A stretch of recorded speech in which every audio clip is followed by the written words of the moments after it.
بسم اللہ الرحمن الرحیم۔ بسم اللہ الرحمن الرحیم۔ السلام علیکم عزیز طلبہ کرام، امید ہے آپ حضرات خیریت سے ہوں گے۔ آج ہمارا صحیح مسلم کا سبق نمبر 121 ہے، جس کا عنوان ہے باب وجوب صدق الایمان و اخلاصہ۔ آگے بڑھنے سے پہلے خلاصہ جات کو ایک نظر دیکھ لیں۔ گزشتہ سبق میں ہم نے اس عنوان کے تحت ان نکات کے اوپر بات کی تھی۔ آج کے سبق میں ہم اس عنوان کے تحت ان مذکورہ نکات کے اوپر بات کریں گے۔ تو بڑھتے ہیں سبق کی طرف۔ وبه قال حدثنا ابو بکر بن ابی شیبہ قال حدثنا عبد الله بن ادریس و ابو معاویہ و وکیع عن الاعمش عن ابراہیم عن علقمہ عن عبد الله رضی اللہ عنہ قال لما نزلت الذين آمنوا ولم يلبسوا ایمانهم بظلم شق ذلك على اصحاب رسول الله صلی اللہ علیہ وسلم وقالوا اینا لا یظلم نفسا فقال رسول اللہ صلی اللہ علیہ وسلم لیس ہوا کما تظنون انما ہوا کما قال لقمان لابنہ یا بنی لا تشرک باللہ ان الشرک لظلم عظیم۔ حضرت عبداللہ ابن مسعود رضی اللہ عنہ سے روایت ہے، فرماتے ہیں کہ جب آیت کریمہ الذین آمنوا ولم یلبسوا ایمانہم بظلم نازل ہوئی، یعنی وہ لوگ جو ایمان لائے اور اپنے ایمان کو ظلم سے نہیں ملایا، تو وہی وہ لوگ ہیں جن کے لیے امن ہے۔ تو یہ آیت نبی پاک صلی اللہ علیہ وسلم کے صحابہ کرام رضوان اللہ علیہم اجمعین پر نہایت شاق گزری، اور انہوں نے کہا کہ ہم میں سے کون ہے جس نے اپنے نفس پر ظلم نہ کیا ہو؟ تو نبی پاک صلی اللہ علیہ وسلم نے فرمایا آیت کا مفہوم وہ نہیں جو تم خیال کر رہے ہو، بلکہ ظلم سے مراد یہاں صرف یہ ہے جیسے حضرت لقمان علیہ السلام نے اپنے بیٹے سے فرمایا کہ یا بنی لا تشرک باللہ، اے میرے بیٹے شرک مت کرنا، بے شک شرک بہت بڑا ظلم ہے۔ اس اسناد کے رجال 8 ہیں۔ عبداللہ ابن ادریس بن یزید بن عبد الرحمن ثقۃ فقیہ عابد، دوسرے ہیں وکیع بن جراح الکوفی، تیسرے ہیں الاعمش سلیمان بن مہران الکوفی، اور چوتھے ہیں ابراہیم بن یزید بن قیس بن اسود النخعی ثقۃ فقیہ، اور پانچویں ہیں علقمہ بن قیس بن عبداللہ النخعی الکوفی ثقۃ ثبت فقیہ عابد، اور چھٹے ہیں حضرت عبداللہ ابن مسعود بن غافل بن حبیب الحزلی ابو عبد الرحمن، مشہور صحابی ہیں۔ بقیہ 2 حضرات کا تذکرہ گزشتہ سبق کے اندر گزر چکا ہے۔ یہ اس اسناد کے لطائف کا بیان ہے۔ سب سے پہلے یہ امام مسلم رحمہ اللہ کی سداسیات میں سے ہے۔ اس کے رجال 6 کے رجال ہیں۔ اس میں ثقہ کوفی فقہا راویوں کا تسلسل ہے۔ اس میں 3 تابعین کا تذکرہ ہے جو ایک دوسرے سے روایت کرتے ہیں، مثلا سلیمان الاعمش ابراہیم نخعی سے، اور وہ علقمہ بن قیس سے روایت کرتے ہیں۔ امام نووی رحمہ اللہ نے اس سند کی تحسین کرتے ہوئے کہا کہ اس کے تمام راوی کوفی جلیل القدر متقن اور فقہا ہیں، اور اس میں تابعین کا ایک دوسرے سے روایت کرنا نادر اور اعلیٰ درجے کا ہے۔ اور مزید یہ کہ یہی سند حضرت عبداللہ ابن مسعود رضی اللہ عنہ کی روایات میں سب سے صحیح مانی جاتی ہے، جیسا کہ اہل فن نے الفیۃ الحدیث میں بیان کیا ہے۔ یہ سند ایک اور پہلو سے بھی اہمیت رکھتی ہے کہ اس میں عبداللہ نام مطلقاً آیا ہے۔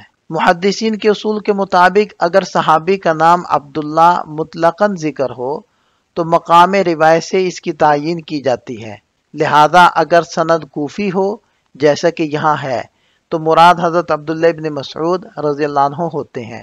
اگر سند مدنی ہو تو ابن عمر، مکی ہو تو ابن الزبیر، بصری ہو تو ابن عباس، اور اگر مصری یا شامی ہو تو ابن عمرو بن العاص رضی اللہ عنہم مراد لیے جاتے ہیں۔ علامہ سیوطی رحمہ اللہ نے بھی اپنی الفیۃ الحدیث میں اس اصول کی طرف اشارہ کیا ہے۔ مزید یہ کہ اس حدیث کے صحابی یعنی حضرت عبداللہ ابن مسعود رضی اللہ عنہ علم و فضل میں ممتاز، سابقین اولین میں شامل، اور ان صحابہ میں سے ہیں جنہیں نبی پاک صلی اللہ علیہ وسلم نے قرآن مجید کی قراءت سیکھنے کے لیے نمونہ قرار دیا، جیسا کہ صحیح سند سے مروی ہے کہ آپ علیہ السلام نے فرمایا جسے قرآن کو تازہ یعنی بغیر کسی تبدیلی اور تغیر کے اسی طریقے سے پڑھنا ہو جیسے نازل ہوا، وہ ابن ام عبد یعنی حضرت عبداللہ ابن مسعود رضی اللہ عنہ کی قرات پر قرآن پڑھے۔ یہ ان کی عظمت علمی کی بڑی دلیل ہے۔ صحابہ کرام نے آیت الذین آمنوا ولم یلبسوا ایمانہم بظلم سن کر عرض کیا کہ اینا لا یظلم نفسہ، اور بخاری میں ہے کہ انہوں نے کہا کہ ہم میں سے کون ہے جس نے اپنے ایمان کو کسی ظلم سے نہ ملایا ہو۔ امام خطابی رحمہ اللہ فرماتے ہیں کہ ظلم کا لغوی معنی کسی چیز کو بے محل رکھنا ہے۔ تو آپ علیہ السلام نے اس اشکال کو دور کرتے ہوئے فرمایا یہ وہ نہیں جو تم سمجھ رہے ہو۔ اس آیت میں جو لفظ ہے اس کا معنی ہے دو چیزیں اس طرح مخلوط ہوں کہ الگ نظر نہ آئیں اور دیکھنے والے پر مشتبہ ہو جائیں۔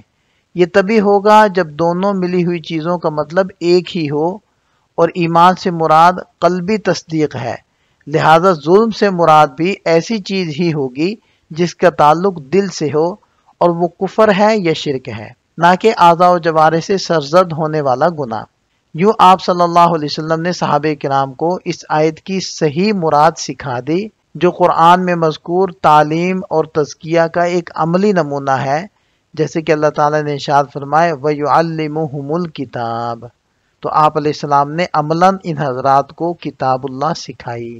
اور بعض حضرات کہتے ہیں کہ امن سے مراد خلود عذاب سے امن مراد ہے، نہ کہ مطلقاً عذاب سے امن، کیونکہ ہو سکتا ہے کہ ایک شخص نے ظلم تو نہ کیا ہو، یعنی شرک تو نہ کیا ہو، لیکن شرک سے کم درجے کے گناہ اس نے کیے ہوں، یعنی کبیرہ گناہ کیے ہوں اور ان سے توبہ نہ کی ہو، تو وہ عذاب میں مبتلا تو ہوگا لیکن خلود سے اس کو امن حاصل ہوگا۔ رہی یہ بات کہ حضرت لقمان حکیم یہ نبی تھے یا نہیں تھے، تو علماء کے اس بات کے اوپر اتفاق ہے کہ وہ حکیم تھے، نبی نہیں تھے۔ البتہ اکرمہ رضی اللہ عنہ وہ یہ فرماتے ہیں کہ وہ نبی تھے، اور حضرت اکرمہ اس قول کے اندر متفرد ہیں۔ اس ساری گفتگو کا خلاصہ یہ ہے کہ قرآن کریم کی آیت وَلَمْ يَلْبِسُوا ایمانہم بظلم میں لفظ ظلم نکرہ واقع ہوا ہے، اور جب نکرہ تحت النفی واقع ہو جاتا ہے تو وہ عموم کا فائدہ دیتا ہے، جس کا مطلب یہ ہوا کہ جس شخص کا ایمان ایک ذرہ برابر ظلم کے ساتھ آلودہ ہوگا تو وہ ایمان معتبر نہیں ہے، اور ایسا شخص امن اور ہدایت پر نہیں ہے۔ اس آیت سے صحابہ کرام بہت پریشان ہو گئے کہ کون شخص ایسا ہو سکتا ہے جس کے ایمان کے ساتھ ظلم کی کچھ نہ کچھ آمیزش نہ ہو۔ اور اسی طرح ظلم کہتے کسے ہیں؟ وضع الشیء فی غیر محلہ یا وضع الشیء فی غیر موضعہ، جو ہر قسم کے چھوٹے بڑے گناہ کو شامل ہے، تو ہر صغیرہ اور کبیرہ گناہ ظلم میں داخل ہو گیا۔ اس لیے صحابہ کرام پر یہ بات بہت شاق گزری اور آپ صلی اللہ علیہ وسلم سے اس پریشانی کی شکایت کی۔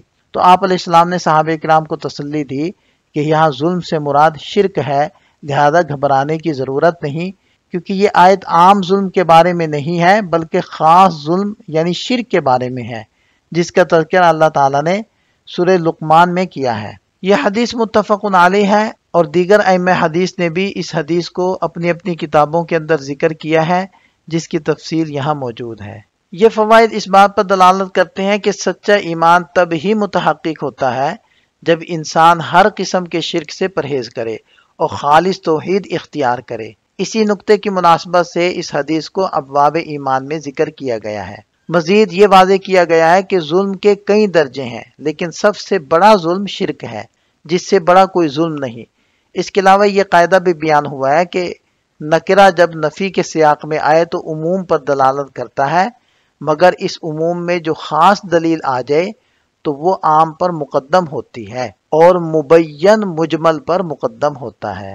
یہ فوائد اس بات کی طرف اشارہ کرتے ہیں کہ بعض اوقات مصلحت کی خاطر لفظ کو اس کے ظاہری معنی سے پھیر دیا جاتا ہے تاکہ تعارض دور ہو جائے۔ پھر یہ نقطہ بھی واضح ہوا کہ معاصی کو شرک نہیں کہا جاتا، اور جو شخص اللہ کے ساتھ کسی کو شریک نہ ٹھہرائے اس کے لیے دنیا و آخرت میں امن اور ہدایت حاصل ہے۔ اگرچہ یہ اعتراض کیا جائے کہ گنہگار کو بھی تو عذاب ہو سکتا ہے، تو اس کا جواب یہ ہے کہ وہ دائمی عذاب سے محفوظ رہے گا اور بالآخر جنت کے راستے پر ہوگا۔ مزید یہ کہ امام مازری رحمہ اللہ نے اس سے استدلال کیا ہے کہ بیان حکم کو وقت حاجت پر مؤخر کرنا جائز ہے، لیکن قاضی یاز رحمہ اللہ نے اس پر اعتراض کیا ہے کہ اس واقعے میں عمل کا نہیں بلکہ اعتقاد کا بیان تھا، جو پہلے ہی مطلوب تھا، اس لیے مؤخر نہ تھا۔ البتہ قاضی ایاز رحم اللہ کا کہنا ہے کہ چونکہ صحابہ کرام پریشان ہوئے تو نبی پاک صلی اللہ علیہ وسلم نے ان پر مطلب واضح فرما دیا، جیسے دیگر مشکلات کا حل آپ علیہ السلام فرمایا کرتے تھے۔ وبه قال حدثنا اسحاق بن ابراہیم وعلی بن خشرم قال اخبرنا عیسیٰ وهو ابن یونس قال وحدثنا منجاب بن الحارث التمیمی قال اخبرنا ابن مسہر قال وحدثنا ابو قریب قال حدثنا ابن ادریس كلهم عن الاعمش بهذا الاسناد قال ابو قریب قال ابن ادریس حدثنيه اولا ابی عن ابان بن تغلب عن الاعمش ثم سمعته منه۔ اس اسناد کے رجال 10 ہیں، علی بن خشرم ثقۃ، دوسرے ہیں عیسیٰ بن یونس بن ابی اسحاق السبیعی ثقۃ مامون، اور تیسرے ہیں ابو قریب محمد بن علا الحمدانی الکوفی ثقۃ حافظ، چوتھے ہیں ادریس بن یزید بن عبد الرحمن ثقۃ، اور پانچویں ہیں ابان بن تغلب ابو سعد الکوفی ثقۃ۔ بقیہ حضرات کا تذکرہ قریب میں گزر چکا ہے۔ یہ اس حدیث سے حاصل ہونے والے چند فوائد کا خلاصہ ہے۔ یہاں ہمارا سبق مکمل ہو جاتا ہے، ایک نظر خلاصے کو دیکھ لیں۔ یہ سبق سے متعلق چند سوالات ہیں، ان کے جواب تحریر کریں۔ ملتے ہیں نئے سبق کے ساتھ۔ اللہ تعالی ہم سب کا حامی و ناصر ہو۔ دعاؤں میں یاد رکھیے گا۔ السلام علیکم۔